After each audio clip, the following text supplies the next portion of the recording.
Shalom again, everyone. Ariel Tzadok here from the KosherTorah School, found online at KosherTorah.com, bringing to you today's daily Sefer Yetzirah lesson. It is lesson number 29 in our series dedicated, of course, to the health, well-being, and safety of everybody around the world now.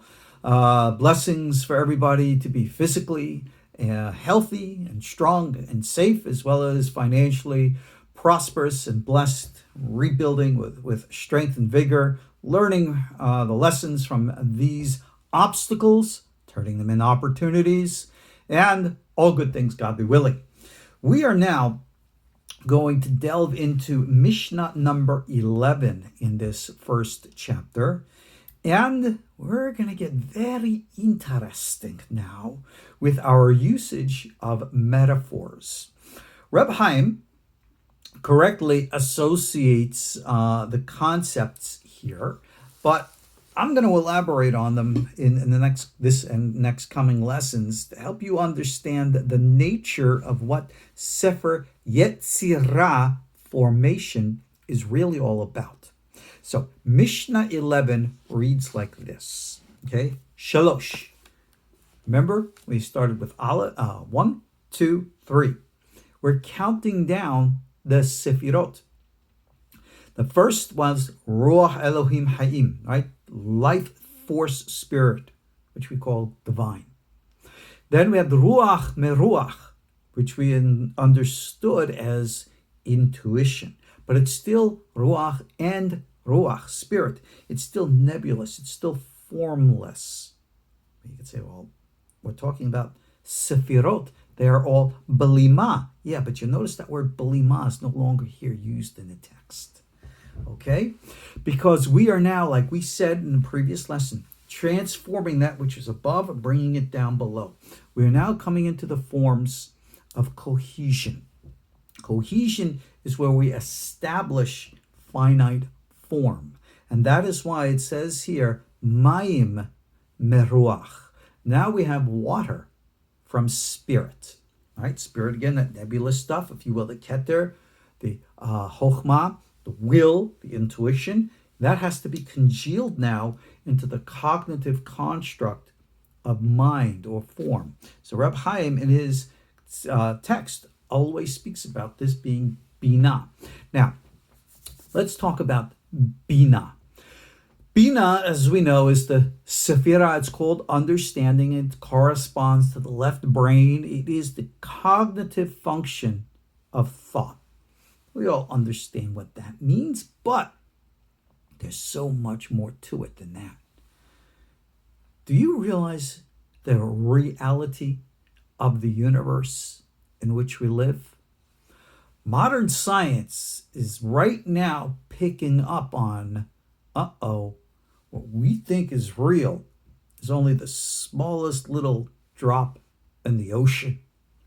When it comes to understanding matter, we recognize that which we see and know of our universe is what they say, like 4 or 5% of the reality of our universe. We call it the matter that we see. Then they say there's something called dark matter. And beyond that, something they call dark energy. Not that dark is in like bad or evil, like Darth Vader kind of stuff. No, dark meaning unknown.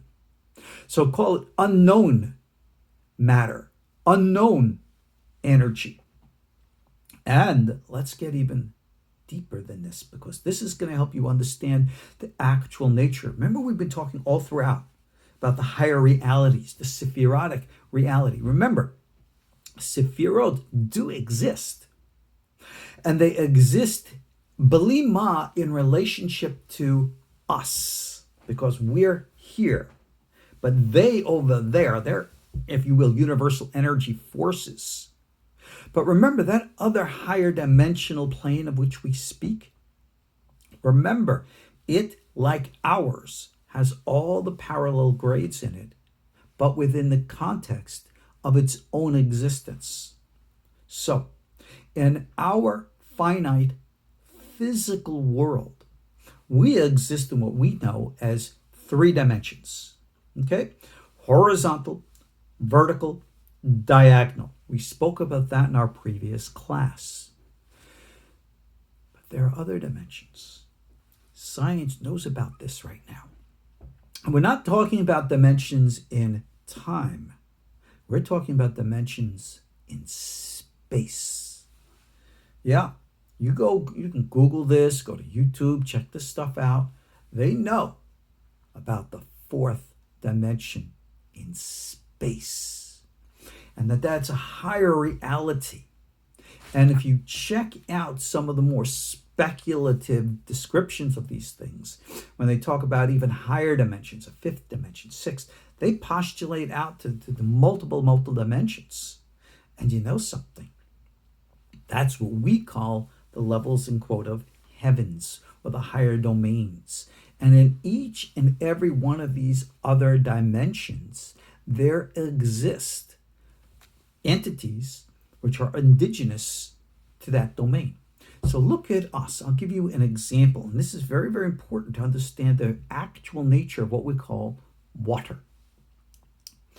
You and I now exist in our physical three-dimensional universe. But you very well know we have already recreated other universes, specifically computer games. There are a million different types of computer games out there. Everybody is playing them either on their cell phones or on the computers or on their PlayStations or whatever else that everyone has today. And it has become a very popular thing that you become, I think the term is an avatar. You actually create a character and you become that character playing in the video game. And I know one of the famous ones is the war game Call of Duty. So you actually can go into the battle scene, you become a soldier, you go in there, you're shooting all these artificial, intelligence or whatever, characters, and then you get shot, you respawn, whatever. Now, let's expand on this example. What is the dimensional reality of a computer game? Well, with all due respect, it's still played on a flat screen, which is really two-dimensional. Now, we can, even with artificial reality, put one of those, helmets on, whatever, you can go into it and you can make it experience it as if it's real, but it's still two-dimensional. Let's augment computer technology and have the characters in our computer games actually now become artificial intelligence. In other words, thinking that they themselves are actually alive. You've seen some of these things actually portrayed in movies and TV shows, so it's not too abstract a concept. Now, let's say we actually go into a computer game, 20, 30, 50 years, no, maybe today, I don't know, and all the actual characters in the computer game, kind of like a holodeck in the old Star Trek television show. And each of the individual characters think of themselves being alive, etc., and so on, and they interact with you. But your reality is still very different from theirs. Now, especially in our computer thing, forget the holodeck, because that's already three-dimensional stuff. But in our computer games, you go into the game. You become the avatar. You are not a two-dimensional individual, but you're experienced or taking the vessel of a two-dimensional being in that dimension.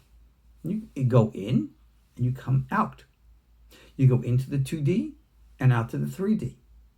You understand the concept. Now let's apply that to four-dimensional space. Fourth dimensional space is a reality all around us. But guess what? Our little brains are hardwired to experience only three-dimensional space. Well, that three-dimensional space is the beginning of water. All right? The Ruach level, that's the fourth dimension. And it exists as an independent reality above our own. Think of fourth dimensional beings looking at our three-dimensional world as their computer game, that they can come into like an avatar, interact with us, and then leave. Sound familiar? How angels and or demons come and interact with us physically and then withdraw? Now, let's take it further. Our, what we call souls, we discussed this in all our other Kabbalah courses. The souls are levels of consciousness. And our levels of consciousness, our higher self, is right now existing and interacting with, living in that fourth dimensional, maybe fifth, sixth, seventh, eighth, ninth, and 10th dimensional planes. And only a part of us is in this three-dimensional reality. So that part of us which is in this three-dimensional reality, which you and I know is you and I, maybe it's more like an avatar of our own higher selves. And that sounds kind of weird, but does it? You know, like we said, we go into the computer game and then we come out. Well, let's look at this world and this whole universe. Let's, for example, say it's a computer game or a hologram, as some will say. Do we ever go in and go out? Dramatic pause for you to say, gee, what do you think sleep is all about? What do you think, in quote, life and death is all about? It's going in and coming out. This is that transition from ruach to what we call mayim.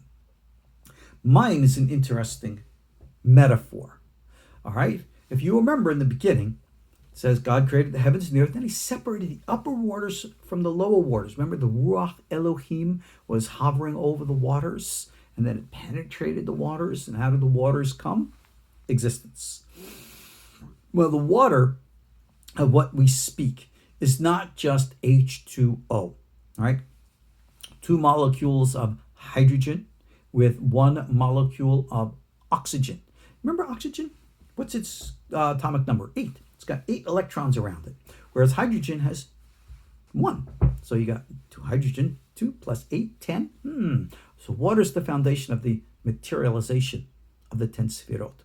But it's a metaphor because it is the first of forms. Remember, you have fire, which we're going to talk about later.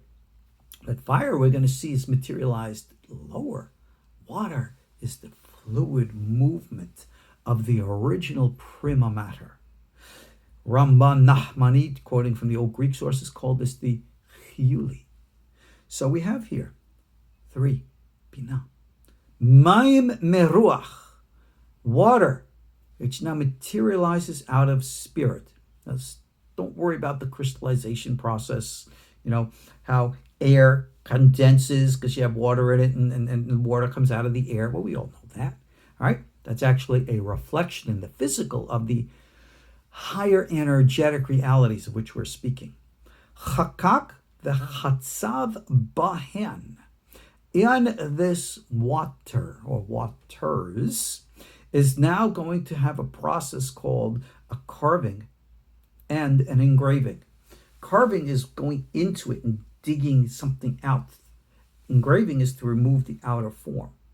So it's taking in and removing out. It's a multiple process of structure, creating structure from within and from without. That is why we have the 2 words, because you can always have the external form, but not the internal essence. The internal essence needs to be created, formed, structured as much as the outside, and they need to be merged together. So remember, what do these sefirot do? Sefirot, as they materialize from the ruach to the mayim, they create this function of creating the inside and the outside. Hakak v'chatzav behen kab otiot. They will then use the 22 letters, which again are the symbol of our horizontal, vertical, diagonal energies, creating 3-dimensional space, represented by the symbolic metaphors of the 22 letters. And the 22 letters, what do they bring forth? All right, we are forming the internal structure and the external structure. And we bring forth 4 things from these letters. And what comes forth is called tohu, bohu, refes, and tit. Tohu v'bohu, we should know from Genesis. It says, in the beginning, God created the world, and the world was void and chaotic. Void and chaotic. Void is usually translated tohu.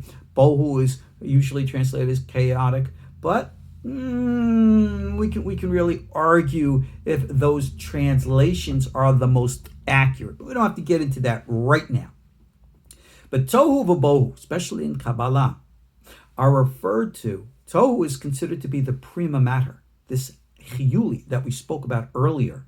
And that from this original chiyuli came forth everything else. So tohu, the original prima mater, the fifth element. And then bohu, in it, that's what bohu would mean, in it, is everything else, the four elements. So from the tohu, which is the original prima mater, comes forth the bohu, which would be the form which the prima mater will materialize. And the next things is called refes and tit. Refes and tit, you can translate it as like muck and mire for refes, and tit usually means mud. Two forms wherein which the liquid state start to merge into the solid state. So you have the original prima mater, you have the structure in which is going to give it construct form, and then you have its primordial construct form until you have its materialized foundation, which will then give rise to everything that happens. This is the process that goes on in the mind when we think all the time, and we translate the abstract into the concrete. Now, okay, I'm just going to go through the Mishna. We'll go through other things later. The text continues and says, Hakakan kimin aroga. They are engraved, kind of like an aruga. An aruga can be translated as a weaving or as like a garden bed. Okay, what it means is a floor, that which is below, the foundation.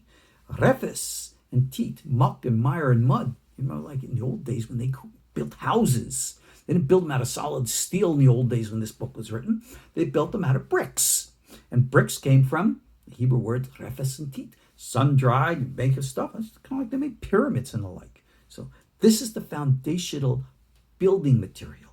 What's the first thing you build? The ground. He says, like an aroga, which means like a garden bed. I just talked about bricks. Why didn't I just say a brick floor? Because your foundation must always be alive. It connects with the earth and brings forth life from the earth. So the metaphor of an aroga is much better than just a floor. You want to indicate the expression of life. And then, after that, the engraving, the making of it. Chatzavan kimin chuma. You will then strengthen, or if you will, carve out like walls. And then, the third thing, sevivam kimin ma'ziba. You will then surround them with like a ceiling. That's the best word to understand. Do you understand what we've just created? A floor, walls, and a ceiling. We've created three-dimensional space. We have just established the structure and form of the vertical, the horizontal, and the diagonal. And this creates the structure of three-dimensional reality that we all know. And it comes from the four foundations of Tohu, Bohu, Refes, Tit, which we will learn later correspond to the letters of the name Yud, K, Vav, K, which we should never really understand as a name like Tom, Dick, or Harry, but as a formula for the life force energy, which we call God. My book, Walking in the Fire, I describe all of this in detail. Book's available on Amazon if you're interested.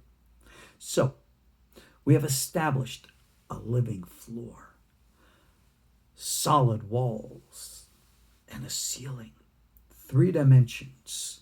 And then, Yitzak alehem sheleg. And then it says that he places upon them, covers them with snow. Snow, as you know, is the solidified form of water. The solidified form, as we know, comes when it's cold. cold. It falls below a degree where H2O becomes solidified into a form. That's what ice and snow is. And then it gets heated up, turns into liquid water, brings life, eventually steam, etc. So this snow, it says, becomes afar. And then he quotes a verse here from Job, but I ran out of time. We'll have to pick up on this in our next class. But just stay focused. The creation of reality, construct of the mind. We'll pick up next time, and I'll see you then. Ariel Tzadok, KosherTorah School, KosherTorah.com. See you next time. Shalom.